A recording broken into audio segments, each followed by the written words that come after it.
Welcome back नाज़रीन, एक बार फिर से करते हैं खुशामदीद मुस्कुराती सुबह में। और ब्रेक में हमें दो मेहमानाने गिरामी ने और ज्वाइन कर लिया। जैसे कि मैंने आज प्रोग्राम के शुरू में ही कहा था कि आज मुझे कुछ फील आ रहा है जैसे मैं किसी हॉस्पिटल में हूँ। आज हमारे दोनों घंटे जो है वो डॉक्टर हजरात के साथ है। हमारे साथ मौजूद है डॉक्टर माजिद खान जो कि माहिर अमराज ज़ियाबिता। अस्सलाम वालेकुम, वेरी वार्म वेलकम। कैसे हैं आप? ठीक है, फर्स्ट क्लास। खुशामदीद करेंगे आपको। और साथ हमारे मौजूद हैं डॉक्टर आतिफ हुसैन सिद्दीकी जो कि कंसल्टेंट ऑर्थोपेडिक हैं। अस्सलाम वालेकुम, very warm welcome. Doctor Atif, बहुत टाइम बाद आए आप। जी बिल्कुल, असल में मेरा था फॉरेन टूर था कुछ रिसर्च प्रोजेक्ट से, तो आई वाज इन मलेशिया। ठीक है, मेरी वापसी एक हफ्ता पहले ही हुई है। सही है। उसके बाद नदीम साहब ने कॉल की तो मैं कहा मोस्ट वेलकम। बिल्कुल, चलिए जी, आपसे शुरू करते हैं। ज़ियाबितस हमारे, मुझे तो ऐसा लगता है कि अब बहुत पहले तो लगता था कि मसला है, लेकिन अब ये पसंदीदा मसला है। वजह ये कि हम मेंटली, मैं जब भी बात करती हूँ ना, एक शुगर की, डायबिटीज और ब्लड प्रेशर की, ये हमारा एक माइंड बना हुआ है कि ये हमें होना है, होना चाहिए, नहीं हुआ तो बड़ी अजीब बात है।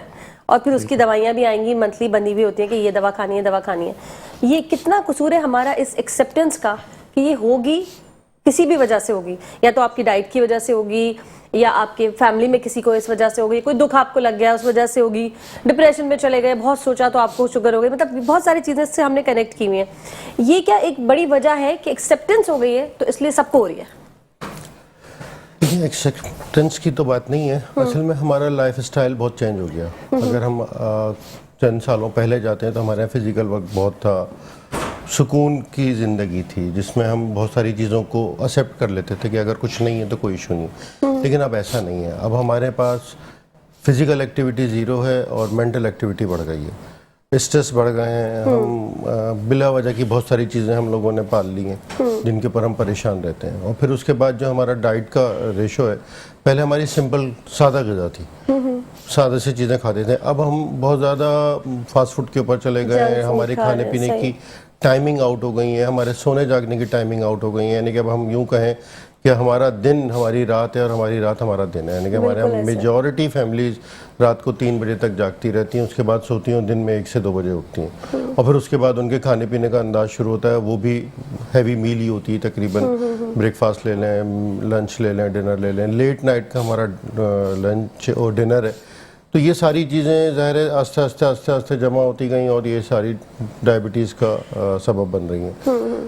अगर हम यूँ कहें कि चंद साल पहले तक हम दुनिया में 7वें नंबर तक थे और इस टाइम हम दुनिया में टॉप के हैं। जी बिल्कुल। और इस टाइम जितनी भी रिसर्च आ रही हैं वो सब हैरान है कि पाकिस्तान इतनी स्पीडली वर्क कर रहा है कि शायद हर शख्स ही डायबिटिक निकला है। जी बिल्कुल। तो जो प्रेडिक्शंस कहते हैं किसी को भी चेक करा आएगा जरूर, या तो बॉर्डर लाइन पे होगा या हो चुकी होगी। बिल्कुल, जो प्रोडिक्शन हमारे यहाँ 2025 के लिए थी, 35 के लिए थी, वो सब हम अभी इस टाइम अचीव कर चुके हैं। Oh my God. तो इस हवाले से देखा जाए तो हमारे यहाँ डायबिटीज़ का प्रिवलेंस बहुत ज़्यादा है।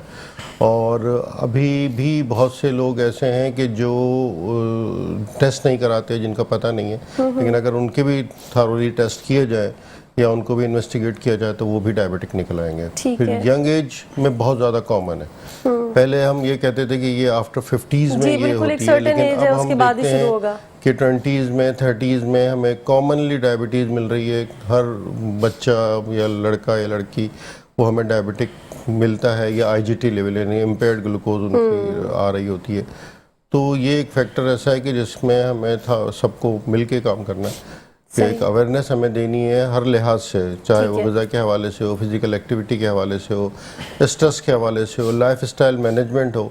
तो ये सारी वो चीज़ें हैं कि जो अगर हम करेंगे तो शायद हम अपनी नस्ल को इस मसले से बचा सकें, निकाल सकें। ठीक है, अच्छा हम अब इस पे चले जाते हैं रीज़न पे। मैं कहूँ कौन रिस्पॉन्सिबल है अगर ऐसे अलग अलग हम पार्ट्स में इसको करते हैं? क्या समझते हैं आपके विरासत में आ गई है वो एक बड़ी वजह है, या लाइफ स्टाइल एक बड़ी वजह? लाइफ स्टाइल बड़ी वजह, कोई एक मैं कहूँ बड़ा मेन रीज़न है तो वो life style, main reason life style है। लेकिन इसमें सब लोग बराबर के शरीक हैं।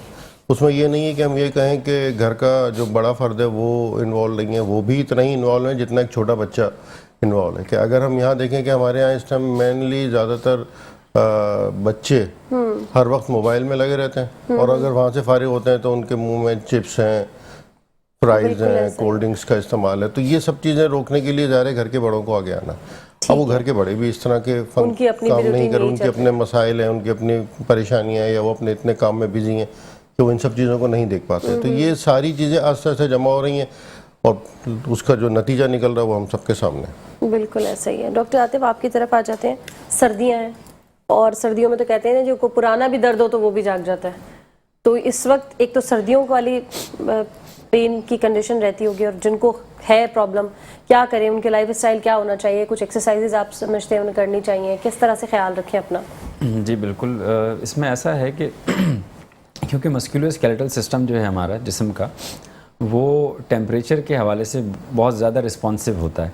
ठीक है। जो कोल्ड टेम्परेचर है, जैसा कि हमारा सिस्टम है कि हमारी नसें जो हैं बेसिकली, जो मसल्स हैं, वो कोल्ड में वेजो कंस्ट्रिक्शन में जाते हैं, सुकड़ाव होता है उसका। ठीक है। और जो हॉट टेम्परेचर होता है उसमें वेजो डायलेशन होती है, फैलाव होता है। सही। तो जब हमारा जो टेम्परेचर डाउन होता है, और जैसा कि अभी डॉक्टर साहब ने बात की कि हमारे लाइफस्टाइल में एक्सरसाइज नहीं है, सेडेंटरी लाइफस्टाइल है, हम एक ही जगह अपने आप को लोकलाइज करके रखते हैं, मोबिलिटी कम से कम होती है और हैवी मील्स का इस्तेमाल है, तो जब आप जिस्म की मोबिलिटी को कॉम्प्रोमाइज़ करते हैं तो कोई भी चीज़ होती है वो अफेक्ट होती है। वो इधर वो आपका लीवर फंक्शन हो, या आपका और सिस्टम में कोई इशू हो, या आपका मस्कुलोस्केलेटल सिस्टम हो।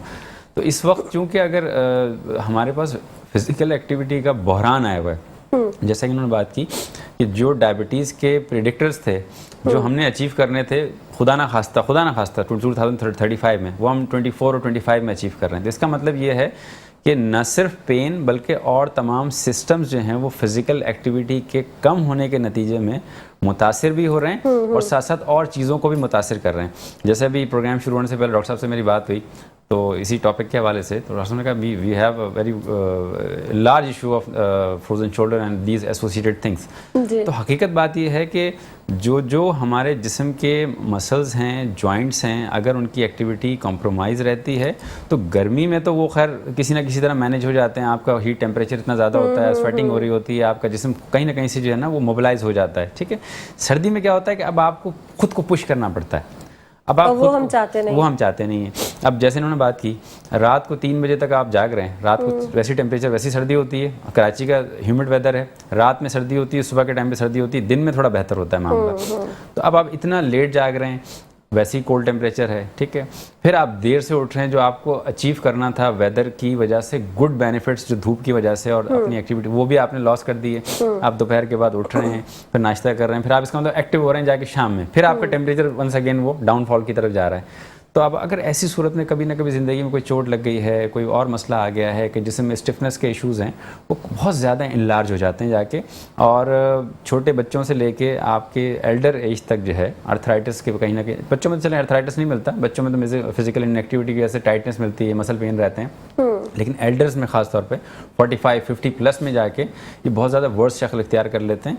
और अलार्मिंग इस हिसाब से है कि खुदा न खास्ता कोई और कोमॉर्बिड्स उनके साथ अटैच हैं, डायबिटीज़ है, हाइपरटेंशन है, या कोई और किसी तरह के मसाइल हैं, तो अब वो चीज़ और कॉम्प्लिकेट हो जाती है। यानी हम ये समझ लें कि अगर हम इस एज ब्रैकेट के जो लोग हैं जो 50 प्लस या 60 के अराउंड हैं, उनके साथ कोई और कोमॉर्बिड्स हैं और उनका हम सही ख्याल नहीं रख पाते, खासतौर पे जिन जैसा इन्होंने बात की कि लाइफ स्टाइल, आजकल तो पूरा लाइफ स्टाइल मेडिसिन एक पूरा डिपार्टमेंट है, ठीक है ना। बिल्कुल। अगर आप उस हिसाब से जीरियाट्रिक रिहैब को वहाँ पे अप्लाई नहीं करते, उनके लिए कोई प्रिंसिपल्स वजह नहीं करते, या वो खुद लोग अपने आप को, जैसे कि उनके एल्डर्स किया करते थे, आप देखें इतना सुबह उठते थे, वॉक करते थे, अपने हाथ से काम किया करते थे, तो मैंने आज तक वो लोग देखे हैं जिनका लाइफ स्टाइल शुरू से एक्टिव है, इवन वो 60, 70, 80 तक।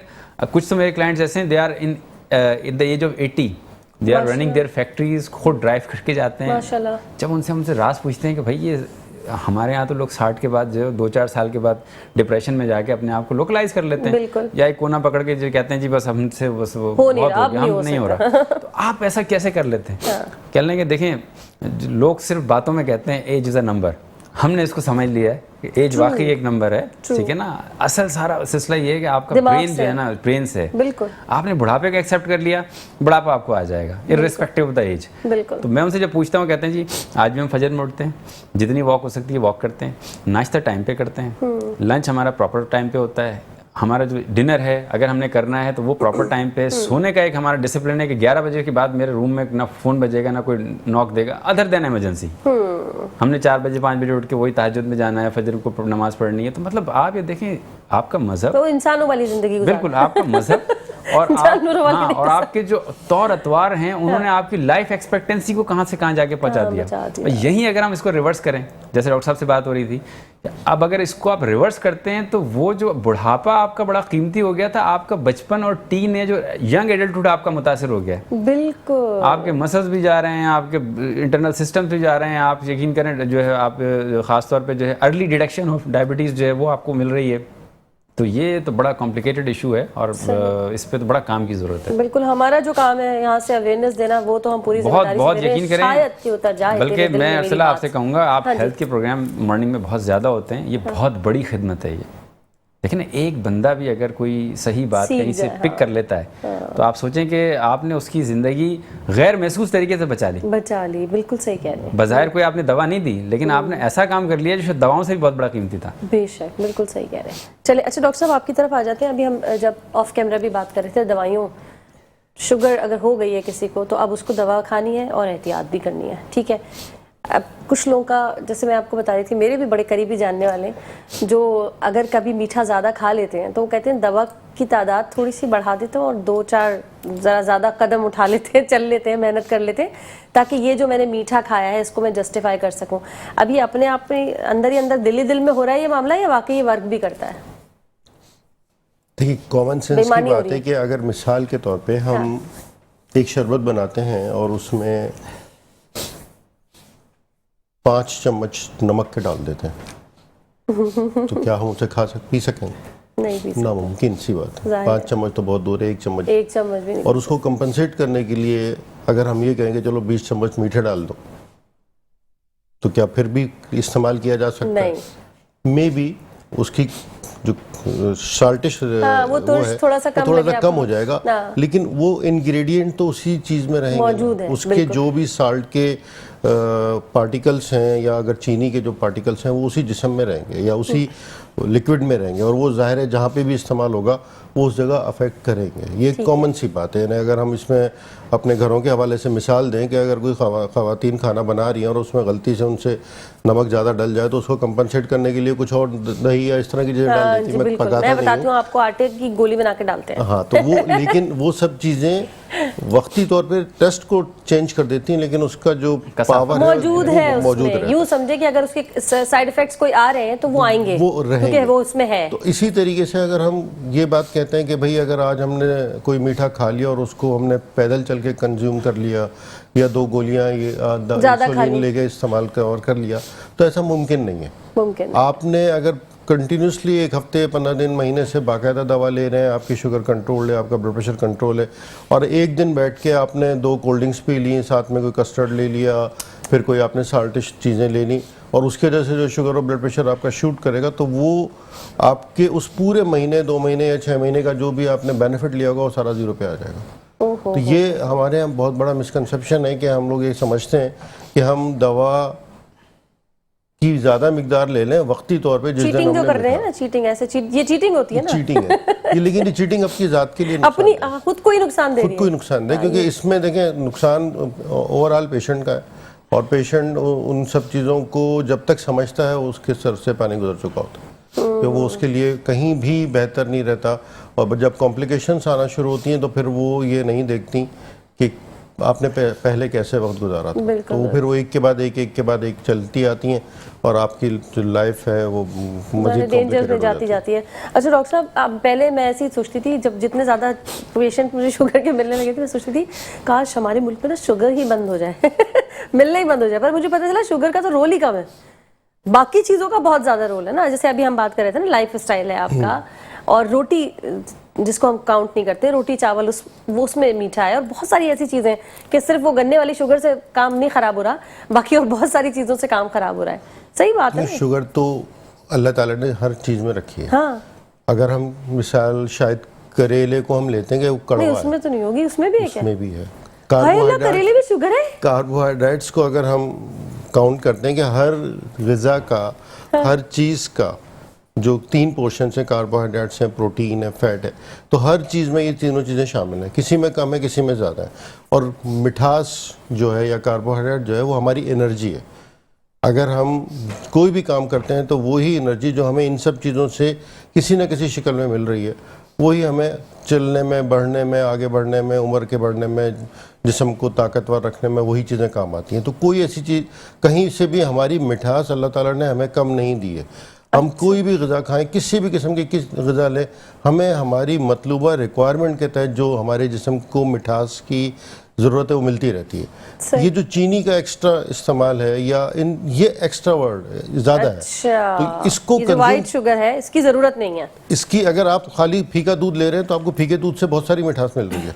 सही, उसमें भी मतलब आप कह रहे हैं उसे उसमें भी कुदरत की तरफ से मिठास है। कुदरत की तरफ से मिठास है। आप चावल खा रहे हैं, आप गंदम खा रहे हैं, उसमें भी है। आप दालें ले रहे हैं, आप जो भी चीज़ें ले रहे हैं उसमें कहीं ना कहीं किसी न किसी मिकदार में, चाहे पॉइंट्स में है चाहे वो ग्राम्स में है, लेकिन वो आपको मिल रही है और वो आपकी जो ज़रूरत है उसको पूरा कर रहा है।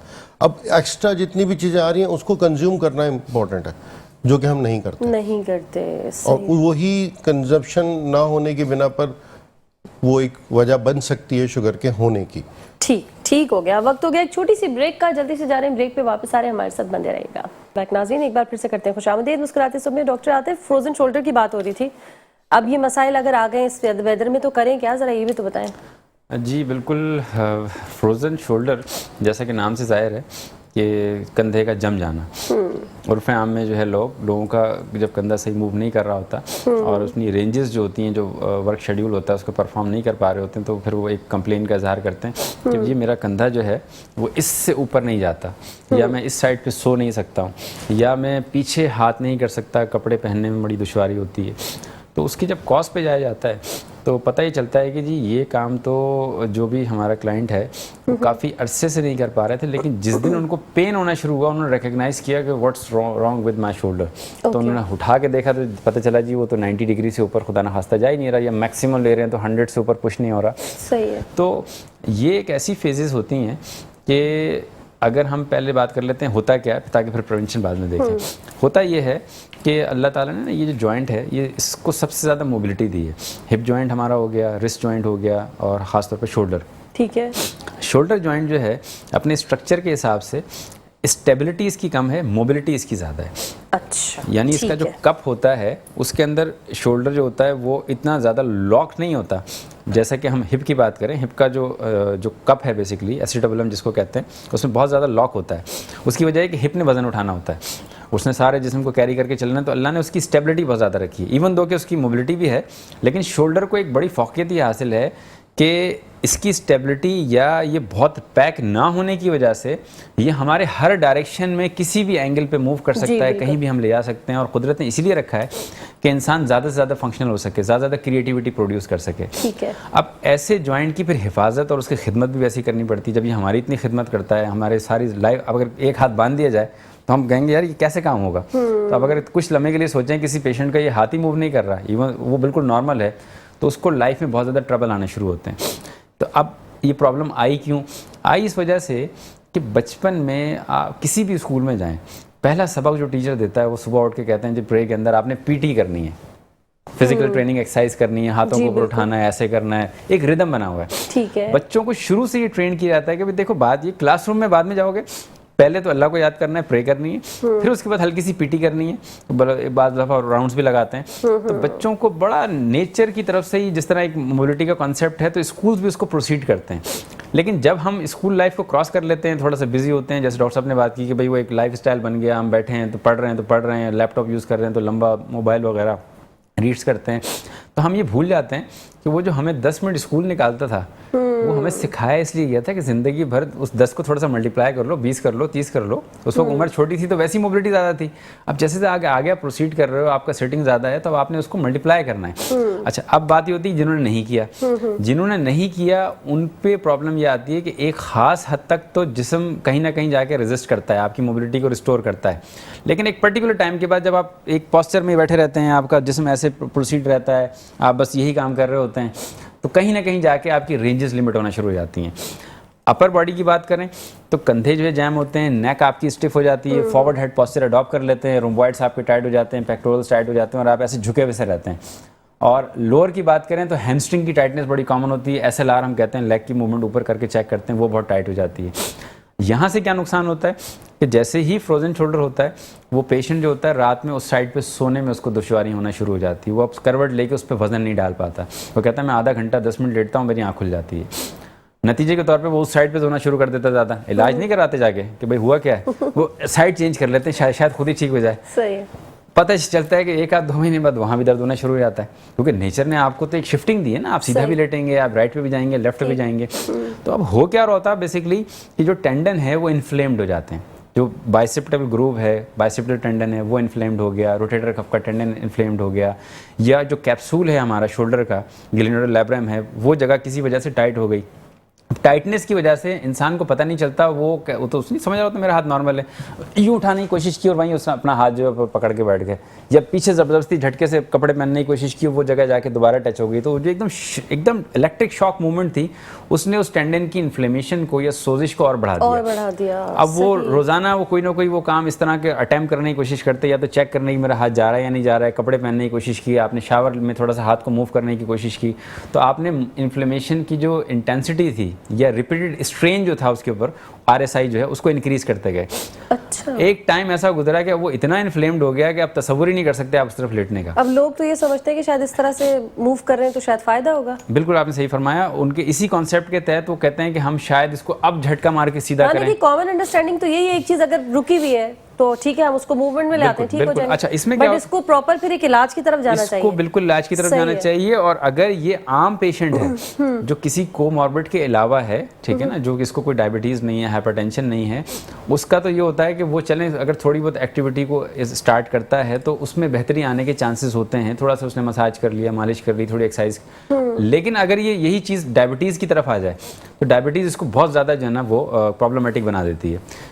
उसकी वजह ये होती है कि अगर स्लो रन में देखें, मेरा बड़ा इंटरेस्ट है डायबिटीज़ ना, मैंने बड़ा स्टडी किया इनको, स्लो रन में देखें मुझे बिल्कुल अच्छा नहीं लगा सुन के ही, मेरा बड़ा इंटरेस्ट है। अच्छा, इंटरेस्ट इस वजह से है फॉर द कांसेप्ट। ठीक कर दिया इस जुमले को जरा सा। नहीं, मैं आपको बताऊं डायबिटीज़ इस वजह से मेरा बड़ा उसके इंटरेस्ट बारे में जानने का मेरा बड़ा इंटरेस्ट है। मैं आपको बताता हूँ कि चलें हम इसको चेंज कर लेते हैं। बात यह है कि डायबिटीज़ जिस तरह हमारे यहाँ मुल्क में फैल रही है, इंटरेस्ट मेरा इस वजह से है कि अगर हम इसमें जो इन्वॉल्व पेशेंट हो चुके हैं, बेचारे फंस चुके हैं, उनकी प्रॉब्लम्स को आसान करने के लिए जो तरीके हम दरियाफ्त करेंगे या उनमें मॉडिफिकेशन लाएंगे, तो ये बहुत बड़ी खिदमत है ये बेसिकली। ठीक हो गया, वक्त हो गया एक छोटी सी ब्रेक का, जल्दी से जा रहे हैं ब्रेक पे, वापस आ रहे हैं, हमारे साथ बंदे रहेगा। वेलकम बैक नाज़रीन, एक बार फिर से करते हैं खुशामदीद मुस्कुराती सुबह में। ब्रेक से पहले जो बात कर रहे थे चाहिए उसको कंटिन्यू करें। हम ये बात ये कर रहे थे इसके अंदर कि अगर इस स्टेज के अंदर बच्चों के अंदर शुक्र है कि वो मोबिलिटी अल्लाह ताला कुदरत की तरफ से खुद ही उनका जिसमें बड़ा चुलबुला सा होता है, बच्चे चलते कूदते रहते हैं, तो ये मसाइल नहीं आते। इवन दो कि अब तो बड़ा कॉमन देखने को मिल रहा है कि बच्चों के लाइफस्टाइल की वजह से जंक फूड है, कोल्ड ड्रिंक्स का बहुत ज़्यादा इस्तेमाल है, मीठा बहुत ज़्यादा ले रहे हैं, तो उनके अंदर भी कहीं ना कहीं डायबिटीज़ का प्रेवेलेंस बढ़ता जा रहा है। तो जहाँ भी डायबिटीज़ प्रेवेलेंट है, जहाँ कहीं ना कहीं हम देख रहे हैं कि रीडिंग्स में इशू आ रहे हैं और उनके अंदर अर्ली डिटेक्शन मौजूद है, या किसी न किसी तरह वो प्रोन टू डेवलप डायबिटीज़ हैं, उनके अंदर भी इन चीज़ों से माफ़ी मुश्किल है। यानी उनको भी मस्कुलोस्केलेटल इश्यूज आ सकते हैं, उनके साथ भी फ्रोजन शोल्डर के मसाइल रह सकते हैं। एल्डर्स को बड़ा एहतियात करनी है, खासतौर पर हम देखते हैं कि 30+, 35, 40, 45, 50 ग्रुप को इस कम से कम इस वेदर के अंदर, जिसमें ये होता है कि रात के टाइम पे जब सर्दी थोड़ी सी हमें ज़्यादा अफेक्ट करती है ना, तो हम क्या करते हैं लिहाफ कंबल को लेके, सबका ये रूटीन है, हम सब शामिल हैं इसमें, कि हम अपने आप को सर्दी से बचाने की खातिर किसी एक साइड में मोल्ड कर लेते हैं और फिर हमें अंदाज़ा नहीं रहता कि हमने कब करवट चेंज की और हम उसी पोजीशन में सुकड़े हुए बाज़ दफ़ा, और जब बेदार होते हैं तो हमारा एक ही पोस्चर होता है। तो अगर सर्दी 2-3 महीने प्रोसीड रहती है, बहुत लंबे इसमें कोई हम देखते हैं वेव्स आ जाती हैं या बहुत ज़्यादा ठंडक रहती है, तो कहीं ना कहीं आपको नेक के अंदर, शोल्डर के अंदर और ख़ासतौर पर ये स्कैपुला का रीजन ये बहुत टाइट हो जाता है। ऐसे लोग अगर खुदा ना खास्ता सुबह उठ के कोई हल्की फुल्की एक्सरसाइज ना करें, उनका कोई प्रोग्राम ना बने, तो at the end of the season समझ लें फेब-मार्च में हमारे पास ओपीडीज़ का ये हालत होता है कि अपॉइंटमेंट देने का भी टाइम नहीं होता, कि इतना वर्क बर्डन बढ़ा हुआ होता है। तो इन लोगों को चाहिए ये कि अपने इस रूटीन को थोड़ा सा मॉडिफाई करें, ख़ास तौर पे सर्दियों के अंदर। चलें अगर उठने का रूटीन सही कर लें तो बहुत अच्छी बात है, धूप में कम से कम एक्सपोजर लें। अगर नहीं भी सही कर पा रहे, ठीक है ना, तो एटलीस्ट कि जब भी उठें नाश्ते से पहले अपने आप को 10-15 मिनट कोई फिजिकल एक्टिविटी कर लें, हाथों की एक्सरसाइज कर लें जैसे बचपन में किया करते थे। उससे ये होता है कि एक तो होना जो है इसका जो प्रिवेलेंस है वो ख़त्म हो जाएगी, इंसिडेंस हो गई नहीं उसका फ्रोजन शोल्डर का, और अगर हो रहा है या हो चुका है उसमें भी बेहतरी आना शुरू हो जाएगी। ठीक है, ये बात ठीक है। ठीक हो गया। अच्छा, अभी ब्रेक पर हम बात कर रहे थे, आपने कहा बहुत सारी बीमारियों की वजह जो है वो शुगर है, या शुगर के बाद बहुत सारी बीमारियां जो हैं वो हमलावर हो जाती हैं। वैसे तो हम कई प्रोग्राम्स इस पर कर चुके हैं, लेकिन बहुत सारे लोग अजीम ऐसे भी हैं जिन पर कोई फ़र्क नहीं पड़ा है तो हम चाहेंगे दोबारा से इस पर बात कर लेते हैं कि कितनी और कॉम्प्लिकेशंस, कितनी और ख़राबियाँ हो जाती हैं इसकी वजह से, या ख़राबियाँ वर्स्ट हो जाती हैं और ज़्यादा ख़राब हो जाती हैं। डायबिटीज़ के होने से और उसके होने से लेके उसके जो अगला पूरा टाइम लिमिट है, अगर हम उसको कैलकुलेट करें तो मिनिमम 8 साल के बाद कॉम्प्लिकेशन का रेशो स्टार्ट हो जाता है। सही। और अमूमन 12 से 15 साल के बाद किसी न किसी सूरत में कोई ना कोई कॉम्प्लिकेशन आपको प्रेजेंट हो जाती है। अब उन सब में जो मेजर चीज़ें हैं, आइस का है कि विजन का डिस्टर्बेंस आ जाता है, पर्दे के ऊपर इफेक्ट्स आना शुरू हो जाते हैं, आपको नज़र में किसी न किसी हवाले से कोई इशू आता है। उसके बाद वेसल्स के लिए हवाले से ब्लड प्रेशर का इशू है, कार्डिक का इशू है, एमआई है, स्ट्रोक है, ये सारी चीज़ें हैं। इसके बाद किडनीज़ के इश्यूज़ हैं, किडनीज़ के हवाले से जो कि एंड स्टेज हम डायलिसिस के लिए बात कर रहे होते हैं।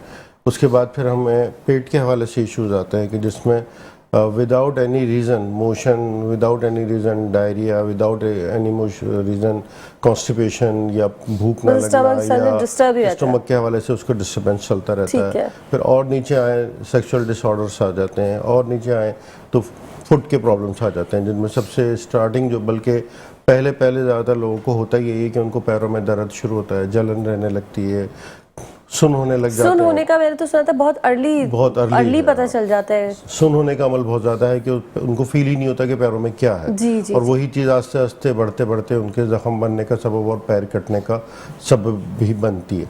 तब ये मेजर बाकी बचा ही क्या, सभी कुछ आ गया इसमें। तो ये सारी की सारी चीज़ें शुगर वाले मरीज में कॉमन है, जो कि अकॉर्डिंग टू टाइम और अकॉर्डिंग टू कंट्रोल।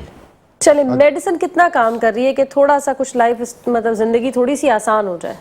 देखिए, अगर शुगर कंट्रोल है, अब यहाँ हम थोड़ी सी मरीज के फेवर की बात भी कर लेते हैं। अगर वही समझता है कि उसकी डाइट कंट्रोल और फिजिकल एक्टिविटी से चीज़ें सही हैं तो वेल एंड गुड, वो उसको मॉनिटर करे, तो मेडिसिन की जरूरत ही नहीं है। अगर ये कंट्रोल्ड है, अगर उसकी फिजिकल एक्टिविटी बहुत अच्छी है, ये तो अक्सर लोग करते हैं कि आज बिल्कुल ठीक आ रही है, नहीं खाओ। नहीं, ये नहीं है ना। देखें, यहाँ यूँ है कि अगर आपने महीने में एक दफ़ा शुगर चेक कर ली और उस दिन आपकी शुगर कंट्रोल आ गई और अब आपने बाकी 29 दिन ये अज्यूम किया कि मैं सही हूँ, तो ये एक डेली चेकअप है एक तरह से। At least every third day, at least कम से कम तीसरे दिन जरूर करे। इसी तरह जो 3 महीने का एक एवरेज होता है वो लाजमी चेक करे हर 3 में, तो उससे ही उसको अंदाज़ा होगा ना कि वो किस तरफ जा रहा है। नहीं तो आपने 2 महीने बाद, 3 महीने बाद, 4 महीने बाद जिस दिन आपको कुछ महसूस हो, आपने चेक कर ली, या आपने किसी जगह बैठे बैठे ऐसे चेक करके देख लो कितनी है, तो आपके रीडिंग्स नॉर्मल आ गए, आप बेफिक्र हो गए कि नहीं अब मैं बिल्कुल सही नहीं है। अच्छा, हम इस तरह कर लेते हैं कि 1 महीने तक किसी ने अपनी रीडिंग ली और बिल्कुल परफेक्ट सब कुछ अच्छा जा रहा है, तो अब वो 1 महीने बाद दवा बिल्कुल छोड़ दे? छोड़ नहीं देगा, दवा खाने से तो कंट्रोल आया होगा। ना, अभी आपने कहा ना एक्सरसाइज कर रहा है, लाइफ स्टाइल उसने चेंज कर लिया, डाइट उसकी कंट्रोल है, ये रेयर है। अगर कोई हो गया, मैं चले अगर उसकी सब चीजें कंट्रोल्ड है और उसके सारे टेस्ट नॉर्मल आ रहे हैं तो ठीक है, वो चलता रहे। फिर 1 महीने बाद वो छोड़ दे दवा बिल्कुल? दवा तो ले ही कब रहा है अभी, जब हमने एक ना, दो चीजें हैं। एक वो पेशेंट्स जो दवा नहीं ले रहे, उनकी चीजें कंट्रोल्ड है और वो मॉनिटरिंग कर रहे हैं, उनकी सब चीजें कंट्रोल मिल रही हैं, वो चलते रहें जब तक कि सब उनका है। और एक वो पेशेंट है जो दवा ले रहे हैं और उनकी चीजें कंट्रोल्ड आ रही हैं, फिर वो दवा ये सोच के छोड़ दें कि नहीं हमारी शुगर कंट्रोल है, हम दवा छोड़ दें, वो गलत है। नहीं, मैं तो कही थी दवा के साथ एकदम दवा छोड़ना भी कोई भी डॉक्टर मना करता है, एकदम बगैर पूछे। आपने अपना लाइफस्टाइल बिल्कुल चेंज कर लिया, आपकी डाइट चेंज हो गई, आप एक्सरसाइज कर रहे हैं, आप टाइम से दवा ले रहे हैं, 1 महीने बाद आपने देखा बिल्कुल परफेक्ट है सब कुछ, अब वो छोड़ दें? नहीं, डोज कम करेंगे। अब कम करेंगे, डोज कम करेंगे। अगर आपकी चीजें नॉर्मल आ रही हैं तो अगर आप 2 टैबलेट खा रहे हैं तो आप 1 पे आ जाएंगे, लेकिन वो भी डॉक्टर की जाहिर है फॉलो अप के बाद डॉक्टर ऐसा नहीं है कि आप उसको फौरन कम कर देंगे। और कम होने का भी रेशो है। मिसाल अगर आप बिल्कुल लोवेस्ट लेवल पर आ रहे हैं तो फिर आपकी दवा का रेशो कम होगा, लेकिन अगर आप एक नॉर्मल रेंज में आ रहे हैं तो फिर दवा का रेशो कम नहीं होगा, क्योंकि नॉर्मल रेंज भी आपके दवा के इस्तेमाल के बाद आया है। ओके। लो नहीं आया। लो आने की सूरत में ये है कि आप परेशान होंगे कि भाई आपकी शुगर लोवेस्ट 50s पे आ रही है, 40s पे आ रही है, तो फिर आप दवा कम कर सकते हैं या बंद कर सकते हैं। लेकिन अगर आपकी शुगर लेवल 125 आ रही है, 130 आ रही है, तो ये तो नॉर्मल रेंज है। इतना तो टारगेट है हमारा कि इतनी शुगर रहनी चाहिए। ठीक तो जब इतनी शुगर रह रही है और वो दवा खाने से रह रही है, तो ज़ाहिर है वो दवा कंटिन्यू रहेगी, वो बंद तो नहीं होगी। ठीक है। अच्छा, ये जो दवा खा लेना फिर छोड़ देना, आज ठीक है, आज खा ली, आज नहीं खाए, ये कितनी खराबी पैदा करती है किसी भी ये सबसे बीमारी? ज़्यादा खराबी है, क्योंकि जितनी दवाएं आप खाते रहेंगे और खाने के बाद जब आप छोड़ेंगे तो रेजिस्टेंट लेवल डेवलप होगा। आप वही दवा नेक्स्ट टाइम आपको उस लेवल पे रिजल्ट नहीं नहीं देगी, देगी आपको दवा result, चेंज करनी बिल्कुल। पड़ेगी। तो कितनी दवाएं तब्दील करेंगे, कितनी चेंज करेंगे? और फिर जाहिर है हर सेकंड टाइम आपका दवा का डोज भी बढ़ेगा, उसकी क्वांटिटी भी बढ़ेगी, और फिर जाहिर आप परेशानी में रहेंगे। ठीक है। यहाँ ये मैसेज यही है कि आप जो भी दवा लें उसे प्रॉपर लें, उसमें अपनी मर्जी से दवा ना छोड़ें। मॉनिटरिंग के बिहाफ के ऊपर ही सारे फैसले होते हैं कि आपको दवा रखनी है, बंद करनी है। आपके कॉम्प्लिकेशन रेशो के ऊपर सारा फैसला होता है कि आपको दवाएं जारी रखनी है, दवाएं बंद रखनी है, और डॉक्टर की राय उसमें ज़रूर है। ये नहीं कि मरीज़ खुद से ही सब चीज़ों को असेस करे और वही मैं बंद करके फिर वो डॉक्टर से कांटेक्ट करे कि अब मैंने 2 महीने हो गए दवा बंद कर दी क्योंकि नॉर्मल आ रही थी और अब दोबारा ये 500 पे मैं खड़ा हुआ हूँ, अब क्या करूँ। ये खुद से आप फैसला नहीं करेंगे, डॉक्टर ही बताएगा। अच्छा डॉक्टर साहब, ये जो फ्रोजन शोल्डर है, क्या किसी के दोनों हाथों में भी हो जाता है? ऐसा भी हो जाता है मसला, या सिर्फ ये? बिल्कुल बिल्कुल। जैसा कभी बात हुई कि जो लोग थोड़ा सा एक्सपेरिमेंटेशन स्टेज पे ज़्यादा होते हैं और सेल्फ डिसाइड करते हैं without the consultation of diabetologist मुझे क्या करना है क्या नहीं करना है, तो आमतौर पे आम जो पेशेंट्स हैं जिनको कभी कभार इत्तेफाक से फ्रोजन शोल्डर हो गया किसी इंजरी की वजह से, उनमें तो इस बात के चांसेस बहुत रेयर होते हैं, क्योंकि वो इंजरी लाजमी रहती है, कोई स्पोर्ट्स एक्टिविटी में होंगे, कभी खुदा न खास्ता कोई ट्रॉमा हो गया उसकी वजह से हो गया, तो इनमें तो चांसेस बहुत कम होते हैं। लेकिन जो ऐसे पेशेंट हैं जिनको डायबिटीज़ है, उनमें बहुत कॉमन मिलता है ये कि एक तो टोटली फ्रोजन शोल्डर जा चुका है, जिसमें हम देखते हैं कि रेंज बिलो देन जो है 90 डिग्री हो गई, क्योंकि अल्लाह की तरफ से ये कि 180 डिग्री हमारी रेंज होती है, ठीक है ना। इवन दो के अबडक्शन करते हैं, ऊपर ले जाते हैं, इसी तरह एक्सटेंशन की हमारी रेंजेस हैं 70 डिग्री तक, रोटेशंस हैं, सरकमडक्शंस हैं, यानी हमारा टोटल लाइक का पूरा एक सर्किल हम अपने हाथ से बना सकते हैं। ठीक है। फ्रोजन शोल्डर में क्या होता है कि अगर उसने बेहतियाती की, डॉक्टर से रुजू नहीं किया, डायबिटोलॉजिस्ट उसको कहते हैं जी एक्सरसाइज करो, मेडिसिन टाइम पे लो, वाकई ऐसा होता है कभी मेडिसिन ले रहे हैं कभी छोड़ रहे हैं, तो उसका क्या होता है कि मसल्स के अंदर जब इम्प्रॉपर ग्लूकोज का एटीपीज जो हैं, जो हमारा मेन सोर्स है, कार्बोहाइड्रेट कन्वर्ट होते हैं एटीपीज के अंदर, एडिनोसिन ट्राइफॉस्फेट्स, ये एनर्जी है। ये एनर्जी कभी मिले कभी ना मिले, कभी मिले कभी ना मिले, कभी ज़्यादा मिले, कभी बिल्कुल बॉडी से डिसअपियर हो जाए, और मतलब समझ लें कि हमारा किसी भी बीमारी की जो जड़ है ना, वो आपकी एनर्जी की कंजम्पशन की जो मॉड्यूलेशन सिस्टम है उसकी ख़राबी की वजह से होता है। अगर हम कैंसर में जाते हैं, अगर उसकी थ्योरीज में जाएंगे, वहाँ भी आपको मुख्तलिफ किस्म के कॉन्सेप्ट मिलते हैं। डायबिटीज़ में तो ये क्लियर का कॉन्सेप्ट है कि अगर आपकी बॉडी के अंदर ग्लूकोज का लेवल आप प्रॉपर मेंटेन करने में किसी वजह से कोताही का शिकार होते हैं, अपनी वजह से या XYZ रीजंस कोई भी उनका आपके साथ दरपेश होती हैं, तो आपके जुड़े जितने भी सिस्टम में मुतासर होंगे, चाहे वो इंटरनल विसराज हों, चाहे वो आपका बॉडी स्ट्रक्चर हो। अब डायबिटिक पेशेंट अगर मिसाल के तौर पे खुद ये फैसला कर लेता है जी किसी भी वजह से टाइम नहीं है, उसके पास पैसों का मसला है या अवेलेबिलिटी नहीं है, कि मैं खुद ही मैनेज करने की कोशिश करता हूँ, या डॉक्टर बहुत दूर है, अब वो पता लगा एक दफ़ा उसको शोल्डर फ्रोजन हुआ, उसने उसको अनट्रीटेड छोड़ दिया दर्द की वजह से या दवाएं ना लेने की वजह से, वो पता लगा पूरा लॉक हो गया, सारा लोड उस पर दूसरे हाथ पे आ गया। अब इसको उसने काम करना शुरू किया, अब एक हाथ का काम दूसरे हाथ से करेगा तो कभी तो अच्छा हो जाएगा, कभी बहुत ही ख़राब हो जाएगा, कभी ज़्यादा लोड पड़ जाएगा, कोई कुर्सी खींच ली, किसी मेज़ को धक्का दे दिया, कोई वजन और घर से सामान उठा के ज़्यादा लेके आ गए, अब पता लगा कि यहाँ के टेंडन में भी सूजन शुरू हो गई, अब वो काम भी इससे ज़्यादा डबल काम लिए जा रहे हैं, सूजन भी यहाँ पे आ गई है। अब ये हो गया एडेसिव कैप्सुलाइटर प्रॉपर फ्रोजन शोल्डर, ये मसल के सूजने की वजह से, जिसको हम टेंडनाइटिस कहते हैं, टेंडन का यानी मसल का वो पार्ट जो बोन से अटैच होता है, उसके सूजने की वजह से पेनफुल हो गया। अब पेनफुल हो गया तो इसमें मूवमेंट दुश्वार हो गई, अब जब मूवमेंट दुश्वार हो गई और लेकिन मजबूरी ये थी कि क्या करे, एक हाथ से काम चलाना है, उसको ड्रैग करते रहे, अल्टीमेटली क्या हुआ, दर्द की वजह से फिर उसने उसको भी हिलाना जुलाना कम कर दिया, ठीक है, वो काम उस तरह से नहीं कर पा रहा, ओवरहेड मूवमेंट्स नहीं कर पा रहा, तो ये बदकिस्मती से फिर पता चलता है कि दोनों तरफ के शोल्डर उसके अफेक्ट हो जाते हैं, और ये बहुत मुश्किल सूरत हाल बन जाती है। एक तो उसके अपनी लाइफ स्टाइल को मैनेज करने के लिए, और बीइंग अ क्लिनिशियन जिसके पास भी वो ट्रीटमेंट के लिए जाता है, क्योंकि अब उसको हम मोबिलिटी भी नहीं दे सकते, ज़्यादा मोबिलिटी देते हैं पेन बहुत बढ़ जाता है, पेन बढ़ जाएगा, ज़्यादा मेडिसिन पे रखते हैं, ऑलरेडी उसके साथ बहुत से ऐसे इश्यूज में, क्योंकि देखें ना जब हम पेन किलर्स पे रखते हैं तो एक टाइम वो ऑलरेडी वो 1 आध 2 महीने से 3 महीने से पेन किलर्स ले के अपने आप को ड्रैग कर रहा था, मजीद हम पेन किलर्स पे रखते हैं, फिर एसिडिटी के इश्यूज, मल्टीपल कॉम्प्लिकेशंस, फिर एक समझ कि अपने लिए बड़ी एक वो कॉम्प्लिकेटेड विशेष स्टोरी बना लेता है पेशेंट, सिर्फ इस वजह से कि अगर वो अर्ली डिटेक्शन के तौर पे डायबिटोलॉजिस्ट के पास जाते, उनसे अपने मशवरा करते कि सर मेरे साथ ये इश्यूज़ आ रहे हैं, अब मुझे कैसे मैनेज करना चाहिए। तो एक शख्स एक प्रैक्टिस में बैठा है, हज़ारों लाखों पेशेंट्स को देख रहा है, तो उसके पास तो एक पूरा क्लिनिकल पूरा बैकग्राउंड होता है कि मुझे अब इसको किस तरह से इस क्राइसिस से निकालना है। इसकी जगह पे वो अगर किसी पड़ोसी से मशवरा करता है, किसी वाले से मशवरा करता है, किसी यूट्यूब का चैनल देख लेता है, किसी रिश्तेदार से पूछ लेता है तो वो जो है वो स्टोरी फिर उसके लिए जो है ना बड़ी तो तकलीफ दे हो जाती है। लेकिन ये एक अच्छी बात है कि चलें देर आया दुरुस्त आया, अभी भी भाई मशवरा कर लो, हल निकल आएगा और ठीक हो जाता है। अच्छा, क्या करें, फिजियोथेरेपी की तरफ जाते हैं, क्या करते हैं फौरी तौर पर पेन को थोड़ा सा? सबसे पहले तो ये है कि फिजियोथेरेपी में ना जाए, फिर क्या करें? सबसे पहला स्टेप क्या होगा? सबसे पहले अपने डायबिटोलॉजिस्ट के पास जाए, क्योंकि जो रीजन रूट कॉज बनी है उसको खराब होने की, वो डायबिटीज का कंट्रोल ना होना है। अच्छा, फ्रोजन शोल्डर का रीजन यही है? ऐसा नहीं है कि किसी को अगर नहीं है शुगर तो उसको नहीं होगा? वो देखें, वो मैंने कहा ना, देखें सबसे मैं तो नॉर्मल लोगों की बात कर रही हूँ, हम भूल जाते हैं अभी। चलें डायबिटीज को भूल जाए, थोड़ी देर भूलें, आप इसकी तरफ आ जाए। डॉक्टर साहब करीब जाते हैं ना, तो वो मैं अपने सब्जेक्ट से निकल के डॉक्टर साहब की तरफ आ जाते हैं। चलें ठीक है, अब आ जाए नॉर्मल। अच्छा, नॉर्मल लोगों को मिसाल के तौर पे मैं कहता हूँ जी, हमारे ये दोस्त बैठे हैं, इनको खुदा ना खास्ता ऐसी बोले दुनिया में कहीं किसी को खुदा ना खास्ता ऐसा हो जाता है कि कैमरे की पोजीशन को मेंटेन रखने की वजह से मुस्तकिल इनको डायरेक्ट ही आपको कहा इन्होंने, कैमरा भी बोल दिया, स्ट्रेन आ जाता है, ठीक है ना। अब ये स्ट्रेन आने की वजह से ये वो स्टेज है कि अगर इनको कोई मुझ जैसा आददमी प्रोग्राम में आने के बाद बताता है कि भाई दूसरा हाथ भी है, जरूरी नहीं एक हाथ ही रखो, तो पेन आ रहा है हाथ चेंज कर लो, सही है, मसला रिजॉल्व हो गया। अब इन्होंने जो है वो इस बात को, मिसाल मेरी बात को नहीं माना, उन्होंने कहा नहीं जी मुझे तो कंफर्ट यहीं पर है। अब आप उसको ट्रॉमा देते रहे, एक टाइम के बाद क्या होगा, टेंडन रिपीटेड स्ट्रेन इंजरी में चला जाएगा, RSI में। रिपीटेड स्ट्रेन क्या था कि आपने ग्रेविटी खींच रही है नीचे, आपने हाथ को ऐसे हैंग किया हुआ है, भाई इसकी कैपेसिटी है 1 घंटा 2 घंटा 3 घंटा, आप अगर 12 घंटे की ड्यूटी पे हैं और मुख्तलिफ पोजीशन में जाके फिर उसी को यूज़ कर रहे हैं, तो ये जो स्ट्रेन है बग़ैर किसी डिजीज़ के, बग़ैर किसी डिसऑर्डर के, पोजीशनल यानी वर्क ऑक्यूपेशनल हेल्थ हैज़र्ड जिसको कहते हैं ना, आप अपने जो ऑक्यूपेशन में आपने पेशे के अंदर हैं उसके जो हैज़र्ड्स हैं उनको आपने रिकग्नाइज़ किए बगैर उसको मेंटेन करके रखा। अब ये टेंडन सूजेगा, आप मज़ीद उसके साथ ज़िद करेंगे, कोई और घर में आप हाउस होल्ड एक्टिविटीज़ करेंगे, कोई झटका लग गया और इन्वॉल्व हो जाएगा।